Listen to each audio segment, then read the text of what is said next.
என்ன பக்கெட்டை கவுத்துட்டு இருக்கான்னு பார்க்குறீங்களா? பக்கெட் அளவு தான் அவனே இருக்கான். அதனால் பக்கெட்டை கவுத்துக்கிட்டு இருக்கான். வேறு ஒன்றும் இல்லை. அவனுக்கு இன்னைக்கு பர்த்டே. என்ன குரல் இப்படி இருக்குன்னு பார்க்குறீங்களா? அது வேறு என்னவா இருக்கும்? கோல்டு தான். அது என்னன்னு தெரியல. பர்த்டேனாலே மார்னிங் எழுந்து சீக்கிரமாக குளிக்கணும், புது ட்ரெஸ் போடணும்.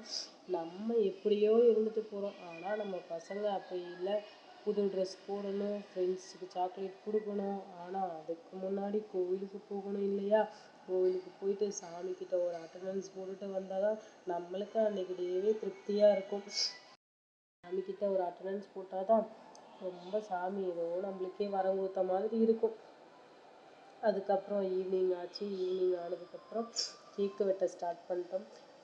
கேக்கு வெட்டினா தான் அந்த குட்டியோட அழகான ஃபேஸுக்கு அழகான ஒரு ஸ்மைல் வரும். ஸோ அதனால் கோவிலுக்கு போயிட்டு வந்து அன்றைக்கி நாள் ஃபுல்லாக அவனுக்கு வந்து ஸ்பெஷலாக சாப்பாடு எல்லாமே செஞ்சு முடிச்சு ஈவினிங் வந்தாச்சு. ஈவினிங் வந்ததுக்கப்புறம் கேக்கு வெட்ட ஸ்டார்ட் பண்ணிட்டோம். கேக்கு வெட்டினா தான் பர்த்டே பாய் ரொம்ப ஹாப்பியாக நல்லா அந்த டேவே ஃபினிஷ் பண்ண மாதிரி அவருக்கு இருக்கும் போல். ஸோ கேக் வெட்டி அன்னைக்கு நாளே ரொம்ப ஹாப்பியாக ஃபினிஷ் ஆச்சு.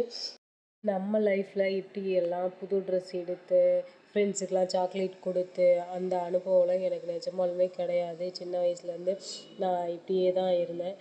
பர்த்டேனாவே நார்மலாக எப்பயும் டெய்லியும் இருக்கிற மாதிரி தான் நாங்கள் இருந்தோம். அப்பயுமே சரி, இப்பயுமே சரி.